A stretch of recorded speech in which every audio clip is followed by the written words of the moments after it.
Hi guys, welcome on our Thursday talk. I hope you're ready for today's talk. We're going to continue our series on living loved. We're looking at the second part. We're going to talk about getting past our past rejections, and so I hope you enjoyed last week's start. We looked at honesty, and honestly, I think I wasn't that clear last week, but I still hope you got to take out the golden nuggets. And for today, I want to ask you a question before I start. I would like to know, what are some subjects that you would love to hear more about during these talks? If you could put them down here, that would be awesome. Like I said, we're busy with a series. We're going to continue with this series, but for next series, it's nice to hear what you find relevant for your lives, because I like to bring things that are relevant on these Thursday talks and practical that you can apply to your day-to-day life. So today, like I said, we're going to talk about getting past our past rejections, and I want to start with something I saw on a TV program. So are there anyone out there that, just like me, likes to watch these remodeling programs, like remodeling houses? There's some like Love It or Sell It. I think it's named something like that. If you're there, just give me a hands up.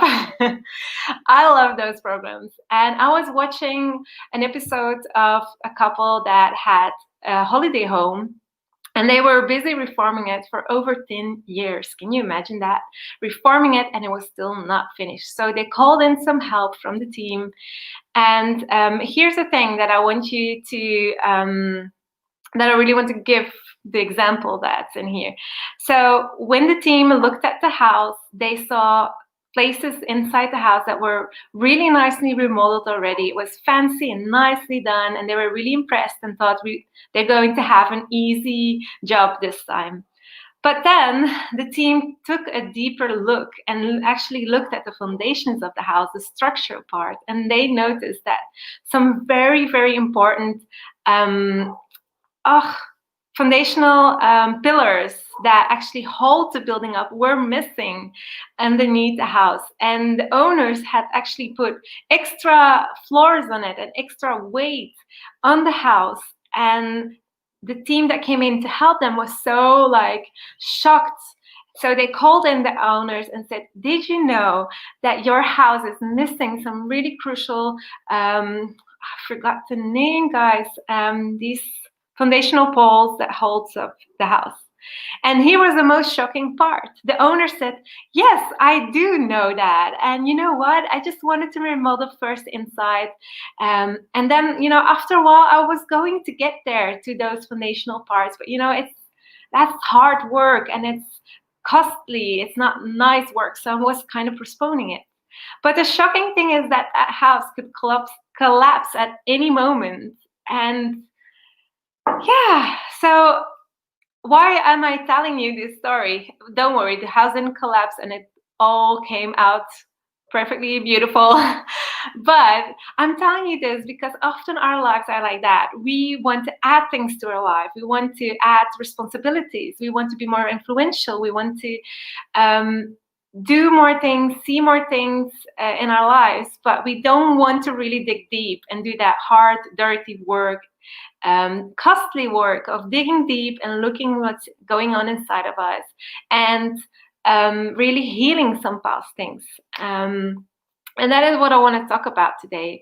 Last week I started with talking about rejection and how all of us, or many of us in some way or another, have experienced rejection in our past, and that in many cases it is with being one of the parents that emotionally absent, although physically present in your upbringing, during your upbringing. Or maybe it's a very influential person in your life that you really had a lot of respect for that was emotionally absent to you, or your partner that you're living with, that you expect to have this loving relationship, emotional connection with, and that person is not emotionally available for you. And that can really bring deep roots of rejection in your heart. And if that rejection isn't addressed, and if it is not healed and dealt with, it will influence your thinking and your feeling, your belief system. You will create wrong beliefs that will then influence your actions of today. So your past rejections will influence today's actions if it's not dealt with. That is why I find it so important to talk about this. Um, if I'm looking down, I'm looking at my notes, I'm going old school. But so with rejection, the problem is that when we have this undealt rejection in our lives, in our hearts, we will start basing our identity on feelings and circumstances. And these are unstable things. We all know how easily things can change. We're in a very unknown time for us. Things are changing constantly, and we don't really know what the future will bring. So when we base our identity on these changeable things, we cannot expect stability from that. Although we do expect to have stable lives, even when we root our lives on unstable things. So, so just let me give you a disclaimer here. I don't say that, I say all what I'm saying right here. I say this from a position of been there. I've been there. I've faced these rejections, and I had to dig deep and get dirty, muddy, get the dirt out. And it still comes up every now and then. I do believe this is something we regularly need to do. Like gardening, weeds, pulling up weeds. So, but I want to share this with you because I think it's valuable, and I think it's good to be open about these things. So we need to get past our past. We need to get past our past. We all have a story. If you're following along with us for a while already on this page, you will know bits and pieces of my story, and you have a story. You have beautiful and ugly things in your story, and it's all part of it.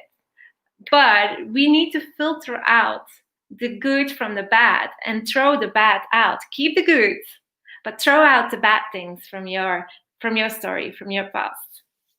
So we need to, with other words, we need to replace our wrong beliefs with our wrong beliefs that are shaped through rejection with truths. And now, And I believe that truth is found in the right relationship with the one who is stable, with God. And so the thing is, you can't live, or if you want to live, oh gosh, sorry guys, let's focus. If you want to live stable lives, you need to base your identity on someone or something that is stable. And there's on what is stable, and that is truth. And the one that is stable is unchanging God. He's always the same, and he loves us always the same.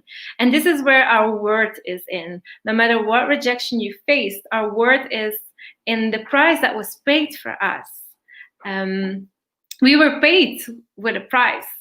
Our God, he loved us so much. He loved you so much that he himself took your place, and he took the price on him for whatever wrongdoing that you've done.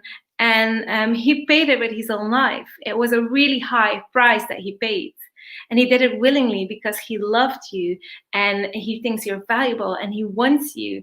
You are wanted and loved and appreciated. And that is the truth about you. That is where your identity should be based on. So in this right relationship with God, with the one who is unchanging, who is stable, who is good and trustworthy, this is where we can replace our wrong beliefs with about ourselves and take out that rejection and fill it with acceptance. And like I said, I want to keep this practical, and I have 3 questions that you can ask yourself if you struggle, or if you find yourself struggling with rejection. And there are 3 questions. So the first one is God good? This is a moral question, and a lot of people ask this question. A lot of unbelievers ask this question. It's a hard question when we look at our circumstances, and it's something that I want you to think about. I want you to do your research about it. And the second question is then flowing from the first. Okay, if God is good, is God good to me? Is God good to you? So is God personal? And is he good to me personally in the details of my life? And thirdly, can I trust God to be God? Can I trust him? These are three questions that we need to think about. Even if we're already walking with God for a while and we know that he loves us, it's good to think about those things and see what we really believe, what we really show with our actions and how we treat ourselves, because the value that we give ourselves reflects really what we believe about those questions as well. So I'm going to stop here before I get all drifted off with this. I'm going to leave these three big questions with you guys, and I hope they help you to go deeper, to dig deeper in your lives, and to take out some roots of rejection. And next week we will continue with the series. Let me know if you think this is valuable for you. Just put down #value. And if you don't want to miss any of these lives, you can put on the notifications so you will get notified each time we go live. Have an awesome evening and see you again next week. Bye-bye.